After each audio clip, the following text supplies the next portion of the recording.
자, 오늘 내가 좀 강조하고 싶은 얘기는 이거야. 그래도 한 사람은 있더라. 정말 신기하게도 누가 일부러 남겨둔 것처럼 그래도 한 사람은 있더라고. 그날도 그랬어. 2020년 4월 16일 첫 번째 한 사람, 그의 예명은 로이킴. 미국에서 회계학을 전공하고 국내 나노물질 국제연구 선임 연구원이기도 했던 그는 그 데이터를 끈기 있게 살펴나갔어. 그건 중앙선관위에서 공개한 그 바로 전날 있었던 4.15 총선 결과였는데, 그렇게 결과를 공개한다 한들 우리는 쳐다도 안 보겠지만 그의 눈엔 메시지를 읽혔지. 로이킴은 그 메시지를 읽으며 생각했어. 총선은 사전투표가 4월 10일, 11일 이틀간 있었고 본투표는 15일이었는데 이 그래프 보니까 좀 특이한데? 이상한데? 당시 180석을 차지한 더불어민주당 득표율을 보니까 당일 투표 때보다 사전 투표에서 일정하게 10% 이상 더 득표한 거야. 253개 지역구에서 최다. 그 253개 지역구에서 모조리 10% 이상을 얻었던 거지.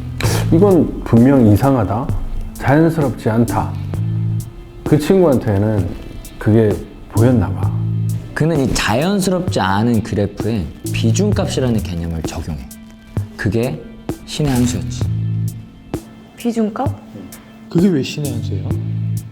왜냐면 만약 비중값 개념을 적용 안 하고 일반적으로 풀게 되면 그 지문은 나타나지 않았을 테니까. 지문? 자, 그 얘기는 천천히 하기로 하고 먼저 우리가 로이킴의 생각을 좀 따라가 볼까?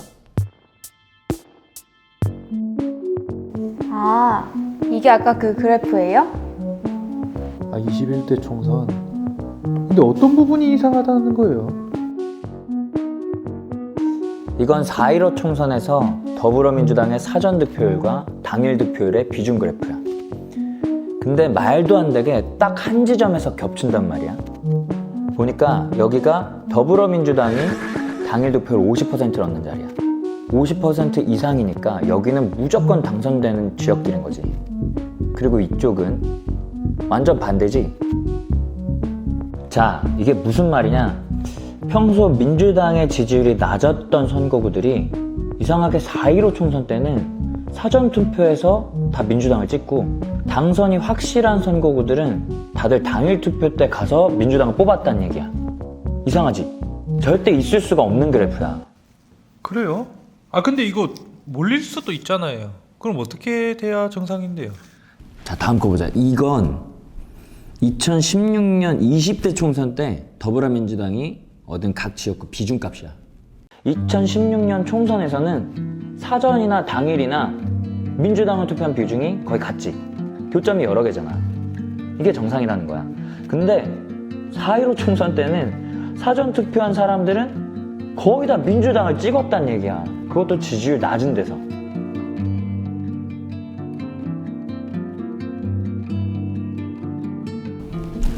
로이킴은 생각해. 어떻게 설계했길래 이런 그래프가 나오는 걸까? 누가? 왜? 그는 이 선거 결과 그래프를 보면서 역추적을 하기 시작했어. 분명 이 지지율 상위 그룹과 하위 그룹 사이에 어떤 관계가 있을 거야. 근데 너무 어려워요. 그래서 뭐 관계를 찾았어요. 무슨 관계래요? 찾았지. 관계 당연히 있지. 근데 그 두 그룹의 관계보다 더 놀라운 걸 발견해. 문자판이 나타난 거야. 추적하는 과정에서 문자가 나타났더라고. 마치 강바닥 깊숙이 앉아 있었던 미제 사건 단서가 갑자기 수면 위로 올라오듯이 총 16개의 소문자 알파벳으로 구성된 문자열이. 무슨 내용이 들었어요? 근데 그거 누가 한 거예요? 아 이게 해킹 당한 건가?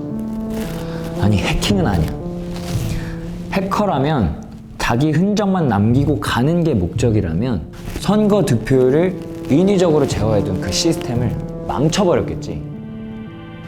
그러나 그 지문은 아주 세심하게 들키지 않게 의뢰인의 요구를 최대한 해치지 않게 조심하면서 입력돼 있었어. 그러니까 그건 이 선거 득표율 프로그램을 세팅한 설계자 혹은 그 설계팀의 흔적이었던 거야. 아무도 모르게? 왜요? 왜냐? 글쎄, 신념? 그러니까 나는 그쪽 감성은 잘 모르겠어. 근데 화가든 작가든 자기 작품에 낙관을 찍잖아. 근데 이 지문, 이 메시지는 그냥 한 개인이 잘난 척 같은 건 아니었던 것 같고 오히려 그 내용은 충성심 같은 그런 느낌? 충성심? 뭐라고 새겨져 있었는데요? 자, 문장을 가르쳐 주기 전에 우선 조금 어렵더라도 이걸 먼저 이해하고 넘어가야 돼. 아니 무슨 내용이 적혀 있냐고요. 문장보다 이걸 먼저 알아야 돼. 우리나라 선거구 몇 개인 줄 알아? 한 뭐 2, 300개 안 되나요? 정확하게는 253개야. 그리고 각 선거구에는 고유 번호가 붙어 있어. 1번은 서울시 종로구, 2번은 서울시 성북구 갑, 부산 영도구는 50번. 그리고 마지막 253번은 종로에서 제일 먼 제주 서귀포시. 이건 중앙선관위에서 각 지역구 데이터를 관리하기 쉽게 붙여둔 고유 번호야. 그럼 선거구는 총 253개. 프로그래머에게 숫자와 기호는 어떤 문학 작품이나 그림보다는 더 다양하고 무한하거든. 이 숫자를 조합해서 시스템을 제어하기도 하고 문자로 변환해서 문장을 도출하기도 하고. 2020년 민주당은 되게 특이하게 총선 역사상 처음으로 253개 지역구 전부 다 출마를 해. 사실 원래 선거 치를 때 당선될 확률 적은 데는 잘 출마 안 하거든. 선거하는데 돈 드니까 15% 이상 득표하면 선거비 냈던 거 돌려주는데 그 10%의 지지율을 못 받으면 한 푼도 못 받아. 국민의힘 사람들이 저 호남 지역에서 출마를 안 하는 것처럼 민주당도 자기 지역색이 약한 곳은 출마를 안 하는 게 일반적이었거든. 그러니까 진짜 자신 있지 않으면 안 한다는 거야. 그쵸. 그런데 민주당은 그해 자신이 있었는지 253개 선거구에 전부 다 출마해. 전부 다요? 싹 다. 그리고 252개 지역에서 모두 15% 이상을 득표를 해. 한 군데 빼고 전부 다요? 그치. 한 군데 빼고 전부 다 돈 돌려받은 거야. 헐. 근데 그 하나는 어디예요? 경주. 근데 거기도 되게 웃긴 게 딱 395표 부족했어. 그래서 선거비의 절반은 받았거든. 그러니까 선거 비용에 2억이 들었다고 치면 한 표에 25만 원 꼴인 거야. 선거는 사전 투표 이틀과 당일 투표 하루로 진행이 됐고 어느 지역은 민주당 지지율이 높고 어느 지역은 민주당 지지율이 낮았겠지.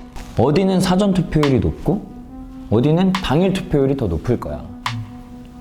설계자는 이런 빅데이터를 철저히 분석해서 253개 선거구를 설계해.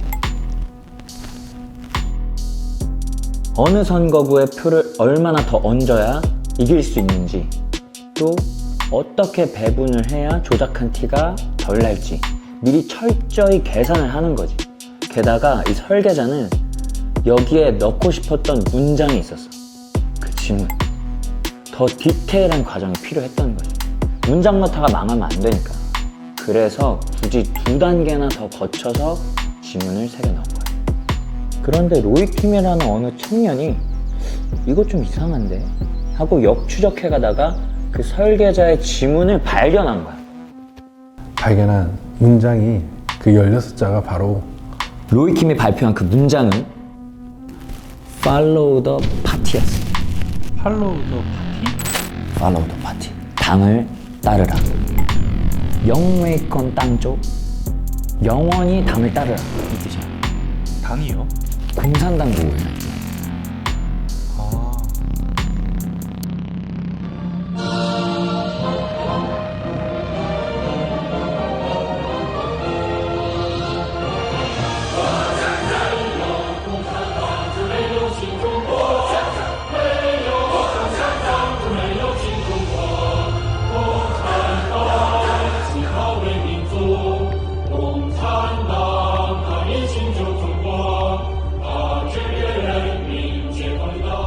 유명한 구호인데 최근에 시진핑이 특히 강조를 했어. 정책적으로. 지난번에도 말했지만 시진핑은 지금 굉장한 꿈을 꾸고 있거든. 아, 맞아요. 그 전 세계 운명 공동체. 그러면 중국 쪽 해커 아니면 프로그래머? 그렇게 볼 수 있는 가능성이 높다라는 거지. 자, 그러니 로이킴은 단지 그냥 이 아름답지 못한 그래프 때문에 파고들었던 건데 난데없이 이런 문자열이 나타나니까 얼마나 놀랐겠어. 심장이 얼마나 벌렁거렸겠어. 아, 이건 인위적이다. 이번 총선에 표 조작이 있었다. 로이킴은 고민하다가 이 자료를 민경욱 의원한테 넘겨. 그때 유일하게 부정선거를 외치고 다니는 국회의원이었거든. 민 의원은 이 팔로우 더 파티 이걸 증거로 이번 총선은 무효다, 조작이 있었다 라고 주장했어. 근데 이분이 이런 거 기술자는 아니잖아. 그러니까 설명을 이렇게 막 클리어하게 명확하게 해주질 못하신 거야. 그러니까 이게 오히려 강력한 증거인데 조롱거리가 됐어. 아이고. 이런 거지 사람들이. 뭐 본인도 모르는 얘기를 하고 있어. 그래서 그 설명을 잘 해줄 만한 분하고 같이 로이킴한테 가서 설명을 들었어. 근데 왜요? 그 자리에서 이 로이킴이 팔로우 더 파티라는 문자를 도출해 내려고 알파벳 2개의 예외 적용을 했다는 걸 알게 된 거야. 예외 적용이요? 로이킴이 이 팔로우 더 파티라는 문자를 얻기 위해서 자기의 수식에 살짝 손을 댄 거지. 그 사실이 알려졌고 그 하태경이라는 국회의원이 있어. 그 사람이 기자회견을 열어가지고 맹비난을 해. 괴담 세력이라는 겁니다. 괴담 세력. 이게 증거입니다, 사실. 이걸 들어보니까 중국 해커가 해킹을 했다는 직접적 증거가 하나도 없어요. 하나도 없고 이 내용은 로이킴이라는 사람이 팔로우 더 파티라는 걸 창조한 겁니다. 조작한 겁니다. 팔로우 더 파티 하나만 나오는 게 아니다. 그래서 저도 봤어요. 팔로우 더까지 그대로 두더라도 팔로우 더 고스트 나와요. 팔로우 더 고스트. 민경욱 측이 팔로우 더 파티 하나밖에 없다. 여기서 나올 수 있는 문장은. 그래서 아무 심어놓은 거라는 게 반박되는 증거인 거예요. 또 하나의 증거. 팔로우 더 고스트, 유령을 따른다. 지금 헛것을 보고 있는 거죠. 중국 해커 개입의 팔로우 더 파티는 국제 사기극이라는 겁니다. 국제 사기극. 우리 입장에서는 국제 망신이고. 이준석도 뭐 달나라 얘기하냐 뭐라 그러고 뭐 유튜버들도 앞장서가지고 막 컨텐츠 만들어서 난리치고. 그리고 MBC PD 수첩에서 이 사건을 아주 우스꽝스럽게 다뤄서 내보냈어. 결국 부정선거라는 주장 자체가 사기고 거짓인 걸로 이렇게 조롱거리 된 거야. 게임 오버지. 저도 그때 얼핏 봤던 기억이 나요. 뭐? 선거 득표율이 다 조작된 거였다고? 이랬는데 언론에서 아 이게 조작이다 이렇게 딱 말이 나오니까 그때 좀 많이 김이 샜던 것 같아요. 증거를 발견했던 그 사람이 조작했다니까. 아 뭐야, 쪽팔려. 그래서 그 이후에 부정선거다 그리고 막 행진하고 그 시위하고 이런 거 보면 좀 선거 조작, 개표기 조작 이런 거 나오면 저도 그때부터 안 믿었어요. 아, 또 시작이구나. 또 저래? 약간 이런 식? 그치, 그럴 수 있지. 근데 그때 로이킴이 찾아낸 문자열을 내가 보여줄게.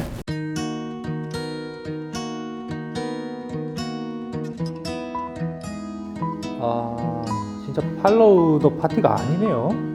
여기랑 여기 두 칸이 비었어요. 두 칸이 비긴 했지만 이게 문장이 되려면은 당연히 L과 T가 들어가야 된다고 생각했어. 그래서 지금 어떤 문제가 있어서인지 완전히 도출이 되지는 않았지만 일단 그렇게 가설을 정해도 틀리지는 않았을 거다. 로이킴은 처음에 이걸 발견할 때 이게 공산당 구호인지도 몰랐다는 거야. 용인 건당 조우. 민경욱 의원이랑 얘기하다가 이게 공산당 구인 걸 안 거야. 그러니까 깜짝 놀랐지, 오히려. 근데 이걸 가지고 무슨 로이킴이 이걸 일부러 공산당고로 몰아가려고 조작했네 어쩌네 하니까 실제로 당황스러운 건 로이킴인 거지. 아, 그래서 빈칸에 임의로 L이랑 T를 넣은 거예요? 넣은 건 아니고 이 넷째 열, 그러니까 여덟째 열에서 L과 T가 도출될 수 있도록 예외 수식을 적용을 했던 거지.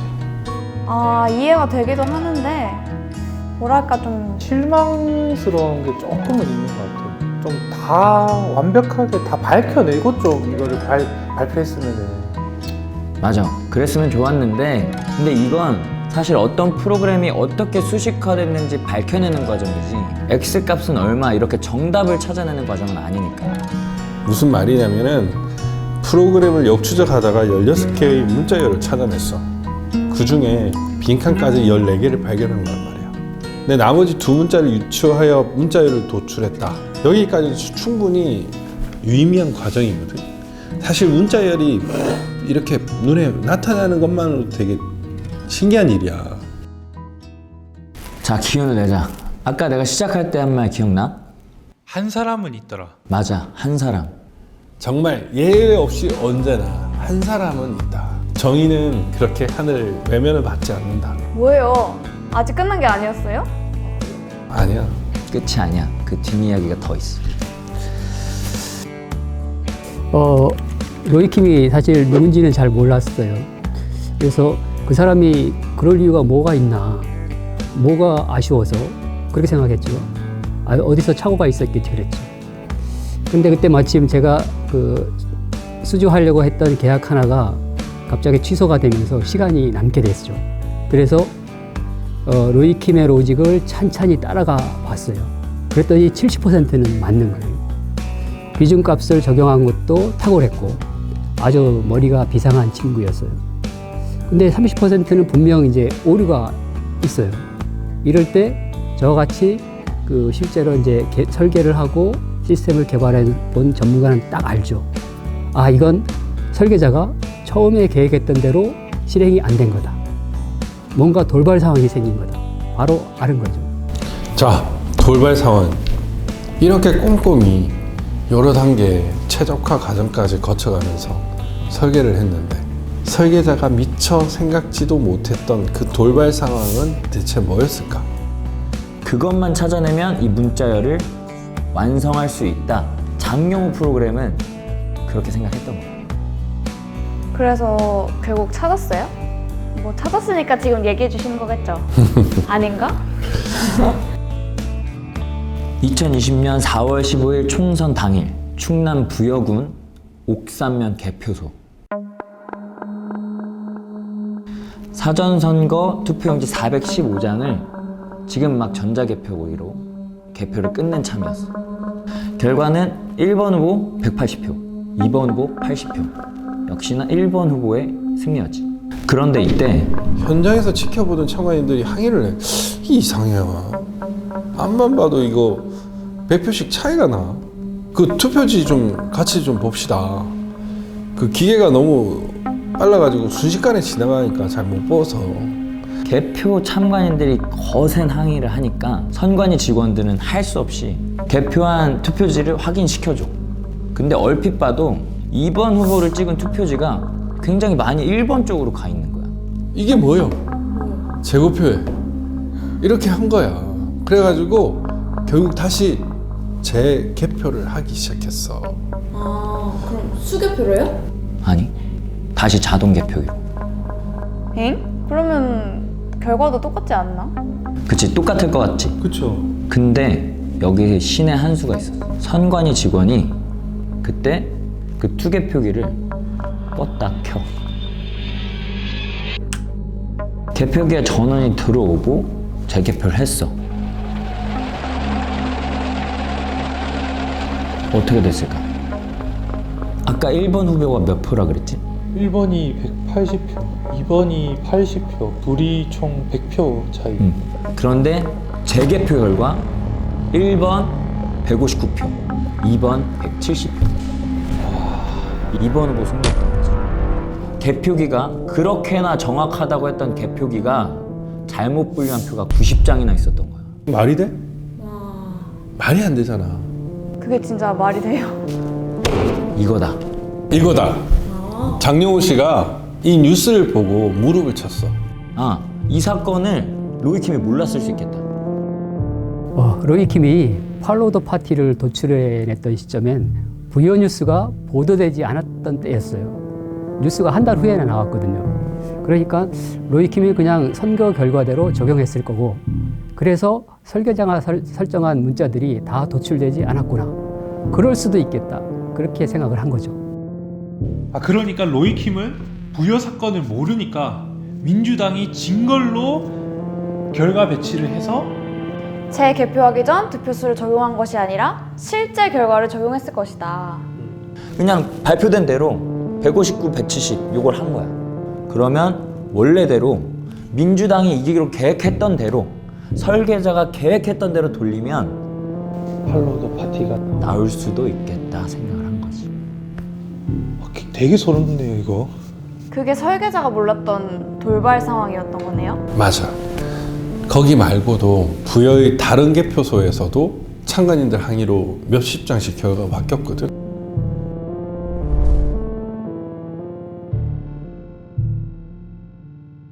그래서 공주부여 청양 재개표하기 전에 득표수를 적용해서 로이킴과 함께 다시 정리를 해봤죠. 그랬더니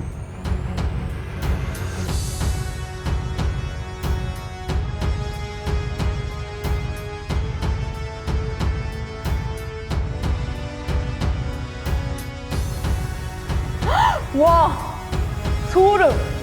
드디어 나타났어요. 맞아요. 팔로우 더 파티. 그러니까 아까 비었던 두 칸의 L이랑 T 둘 다 나타났네요. 근데 그거밖에 없어? 이거 더 앞뒤로 여기 그냥 빈칸이었잖아요. 맞아. L과 T뿐만 아니라 로이킴이 그냥 빈칸 스페이스로 계산했던 자리까지 언더바가 나타난 거야. 그리고 두 번째 L 자리는 울산 동구였는데 당선은 미래통합당이 됐어. 근데 생각지도 못했던 민중당이 사전투표에서 34%나 차지한 거야. 근데 이걸 놓친 거지. 그래서 적용에 오차가 생겼던 거야. 장영우 씨가 이 오차를 잡아서 적용을 한 거지. 로이킴이 그 문장을 나오게 하려고 억지로 조작했다, 사기쳤다, 오해를 많이 받았어요. 설계자가 처음 실행한 득표율을 적용을 하니까 그제서야 그 문장이 제대로 나오는 거죠. Follow the party. 저도 속이 너무 후련했어요. 제가 로이킴을 자유롭게 해줬죠. 와, 진짜 속이 다 시원하네요. 근데 사람들이 이것까진 잘 모르는 것 같아요.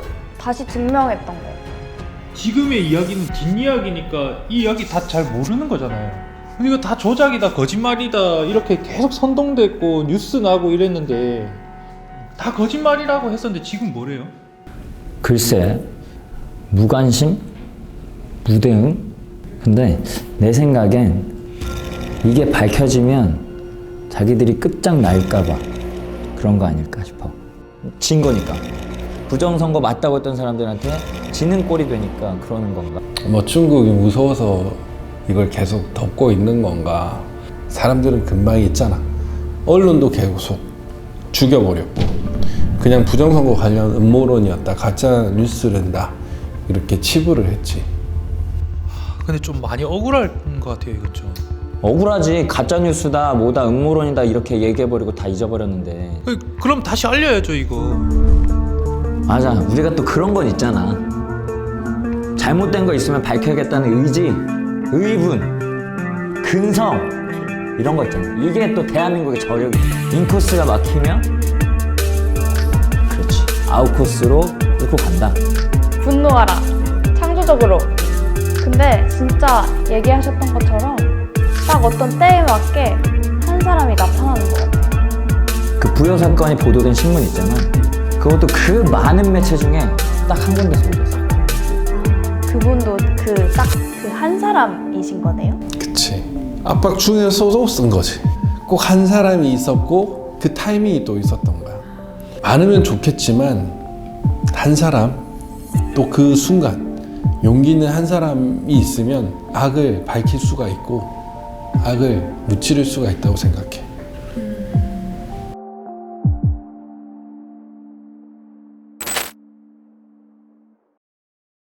자, 그 한 사람 내가 하나 더 얘기해 줄게. 평소에 한번 경험을 한번 해보자. 적극적으로 참여를 하게 된 거죠.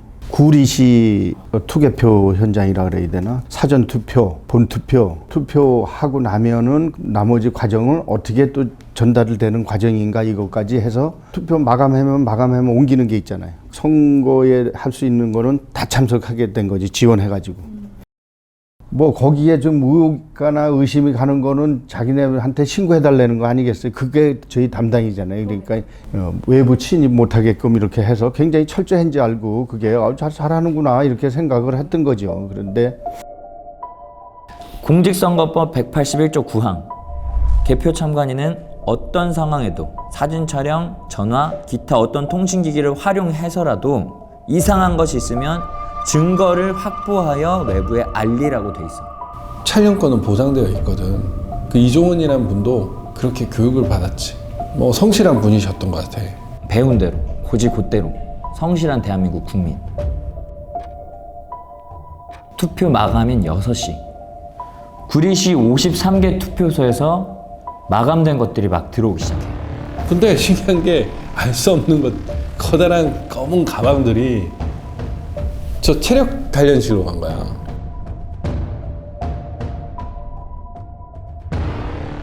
이상이 있다고 얘기를 하는 거예요. 저게 왜 절로 들어갑니까? 그때부터 이제 좀 사진도 찍고 그랬죠. 이제 뭐 이상 있는 건지 없는 건지 모르는 거니까. 4월 15일 21시경 구리시 인창동에 투표함 개표를 하려던 참이었어. 이제 와르르 투표지를 쏟는데 쏟아서 하는데 딱 보는데 색깔이 틀리는 거예요. 같은 투표지인데 색깔이 틀린 게 보이는 거야. 색깔이 벌써 연두색하고 흰색하고 환연히 틀리는 게 막 나온 거야. 그래서 이종원 씨는 거기 개표자들한테 말해. 아니, 투표지 색깔이 좀 다르잖아요. 이거 이상이 있으니까 중지하세요. 개표 분류기는 너무 빠르고 개표는 그만 뭐 진행이 돼버려. 이종원 씨는 이걸 멈춰야 될 것 같다. 이거 이상하다. 애가 따랐던 거야. 그래서 그때 이제 이건 이상이 있구나 그래가지고 경찰한테 신고를 하게 됩니다. 나가서 이거 이상이 있으니까 이거 좀 신고해가지고 이거 발견해가지고 이거 좀 중지 좀 시켜달라. 경찰한테 얘기를 했는데 경찰이 들어오고 나면서 좀 시끄러워지니까 선관위에서 직원이 이제 거기에 웅성웅성하니까 이제 오게 되죠. 그 경찰한테 당신 뭔데 여기 들어왔느냐 그러면서 내쫓아요. 그러니까 아무 소리 못하고 경찰이 나가게 돼요. 당신이 여기 왜 들어왔느냐 이러면서 소리 질러요. 그러니까 선관위가 왜 그 경찰을 내보내니까 이상이 있는 건데 이래가지고 제가 선관위 직원한테도 또 항의를 해요. 그러면서 제가 혼동이 오는 거예요. 그럼 이걸 어디다 이걸 어떻게 신고를 해야 되는가? 이종원 씨는 헷갈렸어. 그렇게 교육을 해놓고 교육한 대로 하는데 아무도 반응을 안 하니까. 민중의 지팡이로 모든 것을 다 해결해 주는 걸로 이렇게 생각했는데 그게 아니었으니까 돌면서 자꾸 머리가 이제 복잡해지는 거예요. 이거 어떻게 할까 고민을 하는 차에 이제 머리가 복잡해진 이종원 씨는 개표소에서 이리저리 방황해. 지금 분명히 문제가 있는데 그냥 두면 안 되는데 이거 멈춰야 되는데 근데 정작 그의 소리에 반응한 건 힘이 있고 발휘해야 되는 사람들이 아니라 경찰도 선관 직원도 아니었어. 참관인으로 참관을 했던 일반 시민들이 이것도 이상해요. 이리 와봐요. 이것도 이상해. 여기저기서 참관인들이 이종원 씨한테 알려주는 거야. 뭐 저것도 이상이 있습니다. 딱 뭐 여자분들도 그렇고 남자들도 막 여러 군데서 이제 제가 이제 의협심이 있는 건 사람으로 알고 막 제공을 해줘요. 저한테 다가와서. 그러면서 이제 한 남자분이 똘똘 말았던 거를 이제 저보고 져주는 거예요. 이것도 이상이 있습니다. 이래가지고 져준 거를 제가 그때는 주머니에 이렇게 그냥 뭔지 모르니까 딱 져주니까 이게 뭐 이상이 있는가 보다 이래가지고 그냥 그때 주머니에 넣고 그냥 있었어요. 이게 뭔가 그렇게 제가 뭐 그 난리치고 뭐 이랬으니까 저한테 이렇게 주는 거를 벌써 이렇게 떳떳하게 주는 거와 좀 감춰서 주는 거하고는 벌써 의미가 틀리잖아요. 그래서 주머니에 이제 이렇게 넣고 있다가 몸도 마음도 지친 이종원 씨가 로비에서 커피를 한 잔 마시고 화장실에 가서 그걸 꺼내봐. 펼쳐봤더니 투표 용지인 거예요. 개표가 안 돼 있는. 안 찍힌. 요거는 확실한 증거구나 하고 새벽 2시쯤 이종원 씨는 귀가를 해. 참관인들 귀가 시간 자유였거든. 근데 주머니에 그 투표지가 들어있으니까 불안하기도 했지만 한편으로는 설렜대. 희망이 생겼다는 거야. 희망이요? 내일 새벽에 이제 날이 밝으면 빨리 이것을 이제 부정선거라는 걸 밝혀야 되겠다 해가지고 희망을 가지고 이거는 증거도 있겠다. 내가 목격한 것도 있겠다. 또 사진 촬영한 것도 있겠다. 그래서 강태공이 이제 낚시에다가 월척을 낚은 기분으로 뭔가 해냈다. 나는 자신감에 이제 넘쳐가지고 막 여기저기 막 퍼날릅니다. 막 부정선거를 내 잡았으니 이걸 좀 확인해 주세요. 자신 있게 막 보내고 막 만나줄 거를 막 얘기하는데 다음 날부터 이종원 씨는 엄청 바빴어. 증거를 확보한 사진들 이리저리 알리고 문자 보내고 집들로 막 찾아가고. 빨리 투표한 보전 신청을 해라. 교육 받은 대로 알리는 거지. 이게 부정선거니까 당연히 재검표를 해야 될 거 아니야. 만약 재검표하게 되면 이종원 씨는 내 사비를 털어서라도 하겠다. 기뻤던 거야. 이분은 부정을 잡았다. 오호라 도둑놈 이놈 잡았다. 근데 아무도 대답을 안 했어. 개표소 안에서처럼 거기에 대해서 아무도 소리를 안 들어줬던 거야. 그때 유일하게 반응한 사람이 민경욱 의원이었어. 아까도 많이 얘기했지? 민경욱 의원에게 현장에서 받은 빈 투표 용지 6장을 전해. 행력 구겨질까봐 상자에 잘 넣어가지고 이게 증거입니다. 투표함을 쏟았는데 빈 투표지들이 나오다니요. 근데 그게 그분의 인생을 완전 바꿔놔. 절도다 이라는 거지. 절도. 도둑놈들은 니네가 도둑놈들 아니냐. 떳떳하게 제가 이제 할 수 있는 허락을 한 대로 시킨 대로 매뉴얼대로 한 거지 다른 건 없어. 도둑놈을 잡으세요 해가지고 신고를 했더니 네가 도둑놈이다 이래가지고 이제 엮어놓은 거거든요. 이게 조작과 누명을 씌워서. 이종원 씨는 절도죄로 검찰에 불려다니고 이종원 씨 주변 지인들도 다 압수수색을 당해. 뭐예요? 말도 안 돼. 그때 참고인으로 민경욱 의원도 압수수색을 당해. 심지어는 변호인도 압수수색을 하려고 하는 거야. 대한변협에서 이거는 과잉 수사다. 무엇 때문에 이러는지 모르겠다. 그래가지고 경고도 했어. 그 당시 정말 심각한 상황이었던 거야. 이건 아닌 것 같다.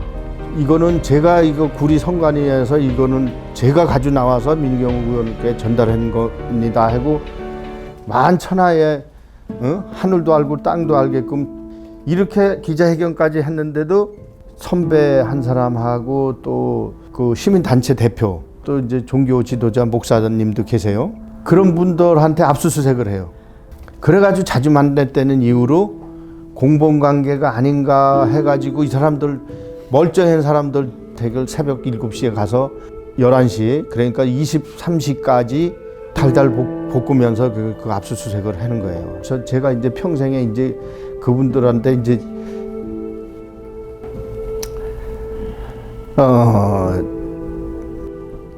그러니까 말하자면은 거품을 만드는 거품을 제가 복받쳐서 이러는 거지.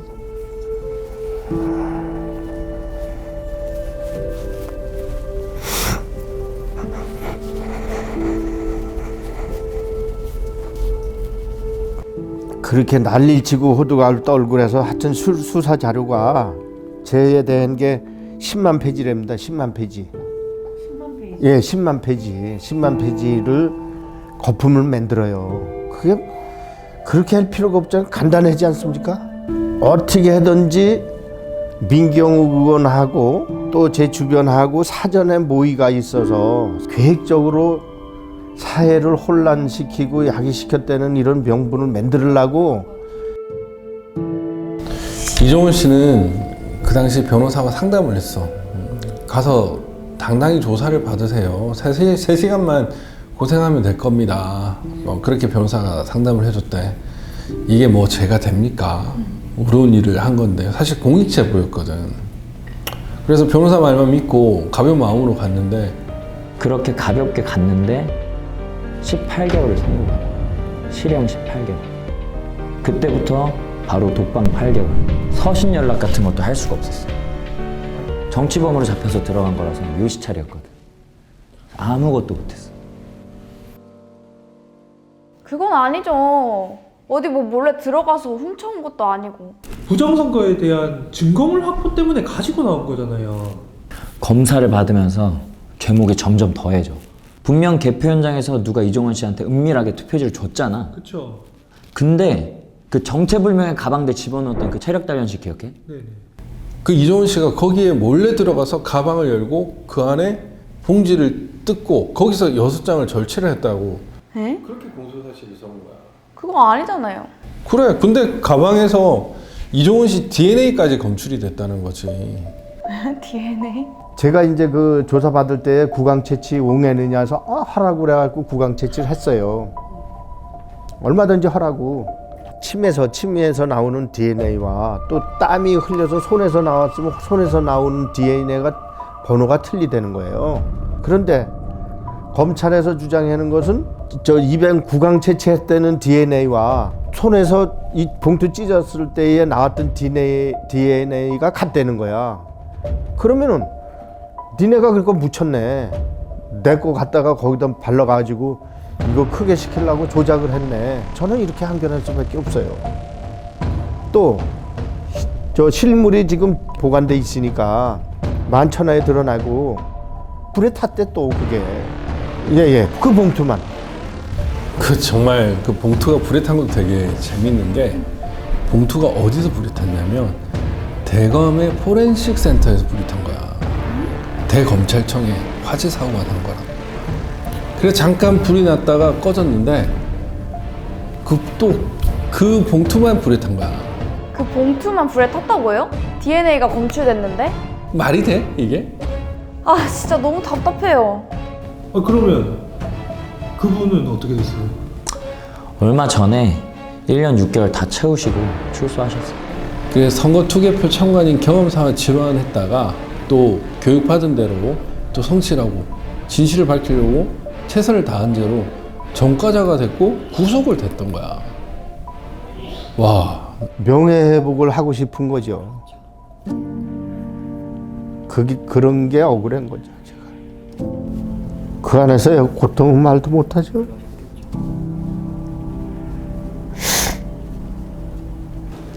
그분 뵈니까 내가 막 죄송하고 내가 막 화가 나더라고.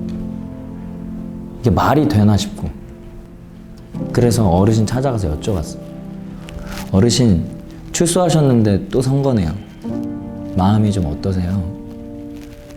근데 의뢰가 왔대. 투개표 참관인으로 와달라고. 아니 그 일 당하시고도 또 그걸 의뢰가 들어왔어요?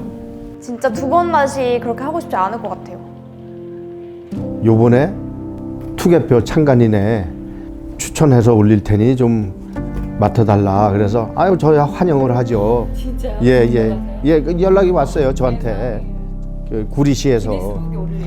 그래서 그 얼마든지 제가 하겠습니다. 이래가지고 지금 그런 거는 두렵진 않아요. 그건 두렵지 않고 어려운 일을 했다 해가지고 전 자부하고 내 앞에서 부정선거가 사실은 아니었었다 하는 거는 함부로 얘기하지 말라라고 해서 제가 그 이준석 대표한테도 함부로 부정선거가 없다라고는 까불지 말아라.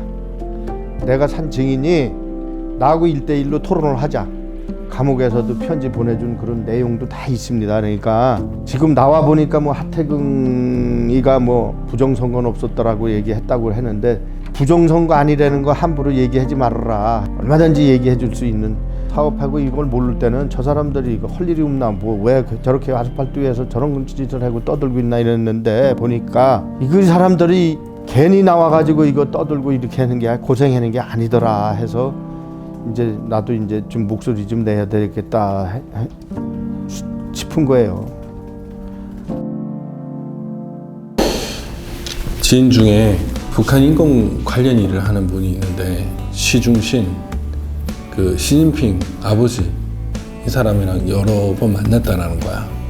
근데 그 양반이 그랬다는 거지. 우리는 김정일을 별로 지지하지 않는다. 하지만 한국 때문에. 근데 한국 때문에, 중국에 바로 붙어서 자유민주주의로 치고 올라오는 한국 때문에 북한은 싫지만 연대를 한다는 거야. 민주주의가 위협적이어서. 기억해. 지금 흑인들이 그 선거권 한 장, 그 투표지 한 장을 얻기 위해서 얼마나 많은 전쟁을 치르고 피를 흘렸는지, 지금도 얼마나 많은 나라들이 그 선거권 때문에 피를 흘리고 있는지. 국민이면, 자유민주주의 국가 국민이면 누구나 갖게 되는 그 한 표, 그 한 표 지켜내는 게 이렇게 어려운 일이야. 그리고 이렇게 강한 일이야.